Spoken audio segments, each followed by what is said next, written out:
Hello, this is John with Saul's message for Sunday, February 7th, 2016. Today he is talking about mistakes we make. Love always forgives errors. Humanity is at the tipping point. That is the point at which the balance between negative and positive, or more realistically between fear and love, reverses.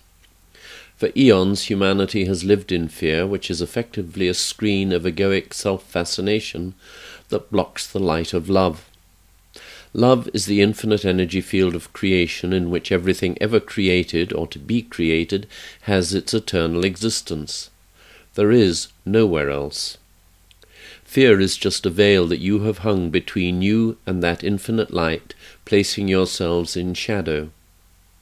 To be in the shadow is fearful because the light is God, life, and his loving embrace, without which nothing can exist even for a moment. When you are in fear, in the shade, in the dark, you imagine monsters that might attack and kill you, and your imagination is very powerful. You believe in the darkness, the lack of light, even though it is unreal, and so you build defenses to protect yourselves, thus adding to the darkness and to your sense of fear. Separating yourselves from Source meant slipping beneath the imaginary veil and losing sight of reality.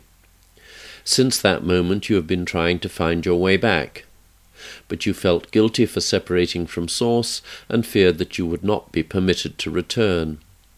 You then established many authoritarian bodies which concocted numerous rituals to placate and appease God, who you believed you had most seriously offended. But God is love, and love cannot be offended. Love gives of itself limitlessly, eternally, and unconditionally. That is its nature, and because you are also love, remember, that is all there is, so do you.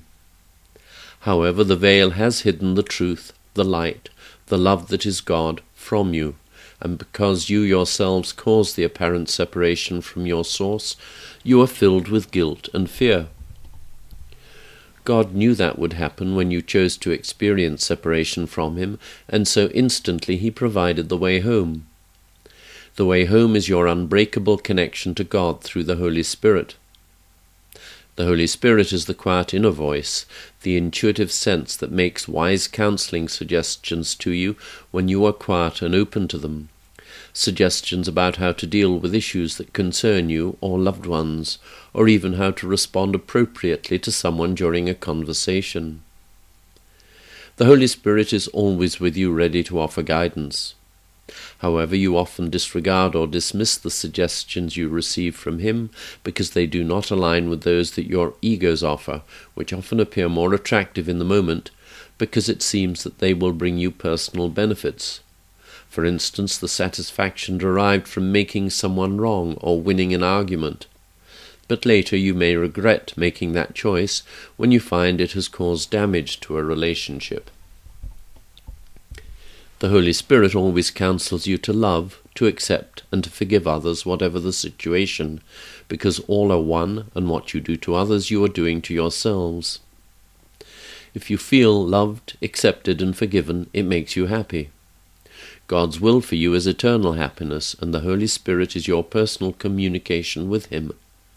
His counsel always guides you towards peace and happiness, but your egos enjoy conflicts and direct you towards them.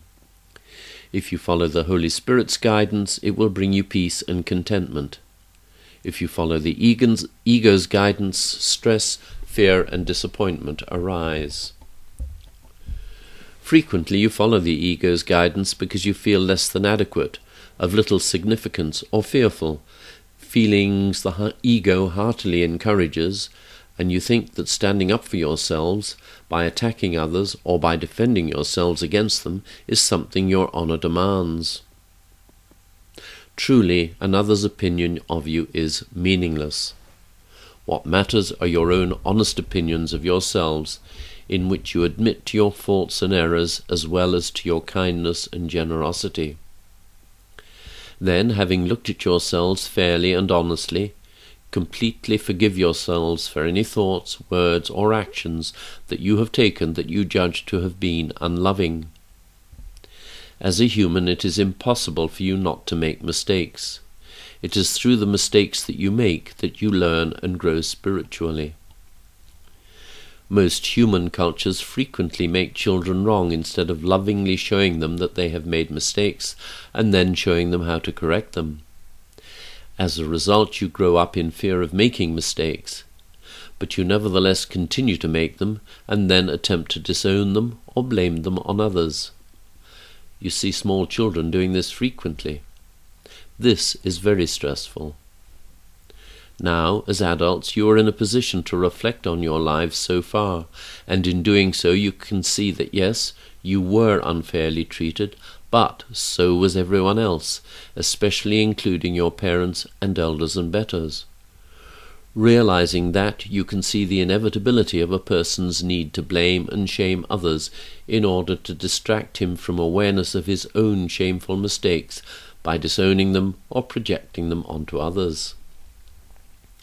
Seeing that everyone is struggling with similar issues of self-worth and self-esteem, you can start to forgive, first yourselves, then others. When you truly forgive an error, as opposed to making a reluctant acceptance of it while still placing blame, you will find yourselves feeling more at peace and less driven to judge or blame either yourselves or others. Then awareness will arise that you enjoy letting go of judgment and blame, because loving and forgiving brings you satisfaction and self-acceptance that is not disturbed even when you make mistakes, and you find that you can forgive yourselves immediately.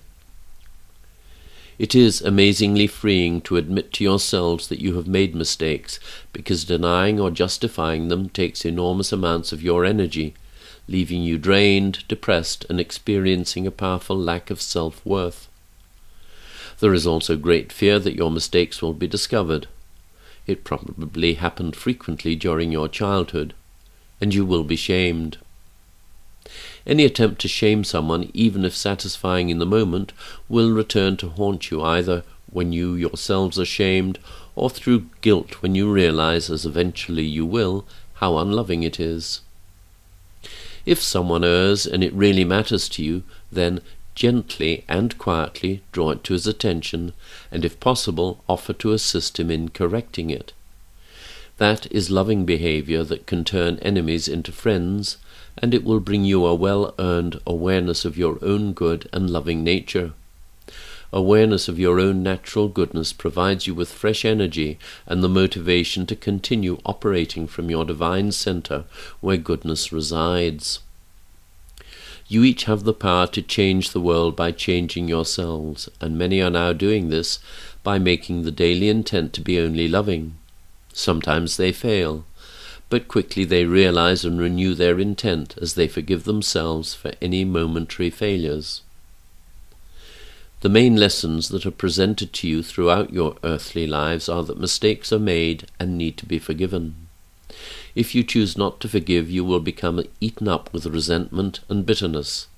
Then it will appear to you that you are being treated unfairly, and so you will tend to lash out at others, which will further intensify those feelings. Love always forgives errors. In fact, it overlooks them because they are unreal, just part of the illusion. Only love is real, and in that divine truth you should rejoice. Only love is real. You are each love, presently incarnate on earth as humans, and love is infinitely self-loving. It is God, the Source, eternally loving its creation that is itself, and every one of you without exception. With so very much love, Saul.